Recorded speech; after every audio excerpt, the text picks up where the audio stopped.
투자자들 사이에서 정말 뜨거운 논쟁을 불러일으키고 있는 회사가 있습니다. 바로 템퍼스 AI인데요. 오늘 이 회사를 둘러싼 극명한 시각 차이가 도대체 왜 생기는 건지 그 속을 한번 제대로 들여다보겠습니다. 네, 바로 이 질문이 오늘 우리가 파헤쳐볼 핵심입니다. 템퍼스의 진짜 정체는 뭘까요? 그리고 그 가치는 과연 어디서 나오는 걸까요? 자, 지금부터 본격적으로 시작해보죠. 오늘 살펴볼 순서는 이렇습니다. 먼저 템퍼스가 꿈꾸는 원대한 비전이 뭔지 알아보고 그걸 현실로 만드는 비즈니스 모델을 파헤쳐 볼 겁니다. 그 다음엔 투자자들이 왜 열광하는지 또 반대로 뭘 우려하는지를 비교해 보고요. 마지막으로 애널리스트의 최종 결론까지 확인해 보겠습니다. 자, 그럼 첫 번째 이야기입니다. 템퍼스를 제대로 이해하려면 이 회사가 스스로를 어떻게 보고 있는지부터 알아야 합니다. 이들의 야망은요, 우리가 생각하는 일반적인 진단회사 수준을 훨씬 뛰어넘거든요. 템퍼스가 내건 목표는 바로 정밀의학을 위한 운영체제, 그러니까 OS가 되겠다는 겁니다. 우리가 컴퓨터를 쓸 때 윈도우나 맥 OS가 꼭 필요한 것처럼 의료 데이터의 수집부터 분석, 활용까지 모든 걸 아우르는 표준 플랫폼이 되겠다는 거죠. 정말 어마어마한 포부입니다. 자, 그럼 이 엄청난 비전을 현실로 만들기 위해서 템퍼스는 실제로 어떻게 돈을 벌고 있을까요? 이 비즈니스 모델을 이해하는 게 이번 분석의 가장 중요한 핵심이라고 할 수 있습니다. 템퍼스는요, 말하자면 두 개의 엔진으로 돌아갑니다. 첫 번째 엔진은 유전체 분석 사업. 이건 우리가 흔히 생각하는 진단 연구소 모습이죠. 그런데요, 이 사업의 진짜 목적은 돈을 버는 것 자체보다 다른 데 있습니다. 바로 두 번째 엔진, 데이터 및 서비스 사업을 돌릴 연료, 즉 데이터를 모으는 거죠. 이렇게 모인 양질의 데이터가 바로 돈이 되는 고마진 수익을 만드는 핵심 자산이 되는 구조입니다. 자, 이 그래프를 한번 보세요. 현재 매출의 64%, 그러니까 거의 3분의 2가 여전히 마진이 낮은 연구소 사업에서 나오고 있어요. 이것만 보면 이거 그냥 연구소 아니요? 라고 생각하기 쉽죠. 하지만 진짜 흥미로운 건 바로 이겁니다. 성장률을 보세요. 연구소 사업이 24% 성장할 동안 고부가가치 데이터 사업은 무려 64%나 성장했습니다. 정말 폭발적이죠? 투자자들이 열광하는 포인트가 바로 여기입니다. 템퍼스의 미래가 여기에 달려있다고 보는 거죠. 이게 바로 템퍼스가 자랑하는 플라이휠 전략입니다. 저렴한 검사를 제공해서 데이터를 싹 모으고 AI로 멋지게 가공해서 제약사에 비싸게 팔고 거기서 번 돈으로 다시 검사를 업그레이드해서 더 좋은 데이터를 더 많이 모으는 이런 선순환 구조. 무거운 바퀴를 한번 돌리기 시작하면 점점 가속도가 붙어서 멈출 수 없게 되는 원리랑 똑같습니다. 자, 그럼 이 강력한 플라이휠 모델을 믿는 투자자들, 즉 강세론자들은 왜 그렇게 템퍼스에 열광하는 걸까요? 그들의 낙관적인 시각을 한번 자세히 들여다보겠습니다. 400페타바이트, 상상하기 힘든 숫자죠. 이게 바로 템퍼스가 쌓아올린 데이터 해자의 규모입니다.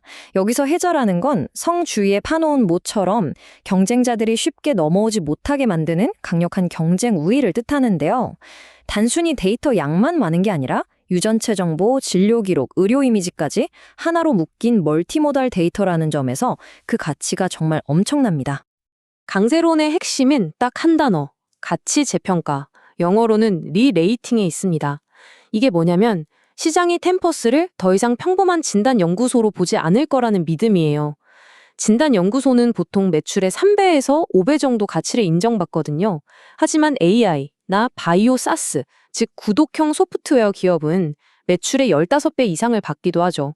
강세론자들은 시장이 곧 템퍼스를 바로 이 AI 기업으로 보고 가치를 다시 매길 거라고, 바로 그 순간 주가가 폭등할 거라고 보는 겁니다. 자, 정리해볼까요? 강세론자들이 믿는 건 크게 세 가지입니다. 첫째, 시장이 곧 템퍼스의 진가를 알아보고 AI 기업으로 재평가할 거다. 둘째, 제약사들에게 템퍼스의 데이터는 이제 있으면 좋은 것이 아니라 없으면 안 되는 필수제가 되었다. 그리고 마지막으로 최근 인수를 통해 경쟁자들이 절대 따라올 수 없는 압도적인 데이터 우위를 확보했다는 겁니다. 물론 이렇게 장밋빛 전망만 있는 건 아니겠죠. 동전의 양면처럼 아주 비판적인 시각도 존재합니다. 이제 공매도 세력들이 지적하는 위험 신호들은 무엇인지 그들의 주장을 하나씩 짚어보겠습니다. 첫 번째 공격 포인트는 바로 회계 문제입니다. 특히 최대 투자자인 소프트뱅크랑 좀 이상한 거래를 해서 인위적으로 매출을 부풀리고 있는 거 아니냐, 이런 의혹을 제기하는 거죠. 하지만 이 리포트는 여기에 대해 조목조목 반박합니다. 그 거래는 일본 시장에 진출하기 위한 회계 감사까지 다 받은 투명한 파트너십일 뿐이라는 거죠. 그리고 더 중요한 건 설령 그 거래를 빼고 보더라도 데이터 사업 자체의 성장률이 여전히 30%가 넘는다는 겁니다. 핵심 성장 동력은 아주 튼튼하다는 이야기죠. 두 번째 주장은 훨씬 더 근본적입니다. 본질은 돈도 못 버는 연구소인데 AI라는 그럴듯한 포장지만 씌워서 비싸게 팔려는 거 아니냐는 아주 날카로운 비판이죠. 여기에 대한 반박은 이렇습니다. 그건 비즈니스 모델을 완전히 오해한 거죠. 연구소는 일부러 손해를 좀 보더라도 데이터를 모으기 위한 미끼 상품 같은 역할이라는 거죠. 진짜 이야기는 매출이 아니라 매출 총이익을 봐야 한다는 겁니다. 실제로 데이터 사업이 벌어들이는 이익이 회사 전체 이익의 거의 절반에 육박하고 있기 때문에 높은 가치를 인정받는 게 당연하다는 논리입니다. 마지막 우려는 바로 현금 문제입니다. 회사가 계속 적자를 내면서 돈을 너무 빨리 쓰고 있으니 이러다 돈이 떨어져서 결국 유상증자 같은 걸 해야 할 거고, 그러면 기존 주주들의 지분 가치가 떨어질 거라는 걱정이죠. 이에 대해서는 최근 재무 상태가 나아지고 있다는 점을 강조합니다. 손실폭이 눈에 띄게 줄고 있고, 특히 최근에 인수한 엠브리 제네틱스라는 회사는 이미 돈을 벌고 있는 회사라서 오히려 템퍼스의 현금 소진을 막아주는 완충제 역할을 할 거라는 거죠. 덕분에 흑자 전환 시점도 더 앞당겨질 수 있다는 설명입니다. 자, 이렇게 팽팽하게 맞서는 강세론과 약세론을 모두 들어봤습니다. 그럼 이 모든 걸 분석한 애널리스트는 과연 어떤 최종 결론을 내렸을까요? 분석가는 결론을 세 가지로 딱 정리합니다. 첫째, 확신하는 것. AI 신약 개발이 대세인 만큼 제약사들의 데이터 수요는 앞으로도 꾸준할 거라는 믿음입니다. 둘째, 우려하는 것. 만약 흑자 전환이 예상보다 늦어지면 결국 추가 자금 조달 리스크가 현실이 될 수 있다는 점이죠. 그래서 마지막으로 계속 지켜봐야 할 것, 바로 데이터 사업의 매출 총이익률입니다. 이 수치가 75% 이상으로 계속 유지되는지 매 분기 눈여겨봐야 한다는 거죠. 이게 바로 템퍼스의 사업 모델이 건강한지를 보여주는 가장 중요한 신호등이라는 겁니다. 그래서 이 모든 걸 한 문장으로 요약하면 이렇습니다.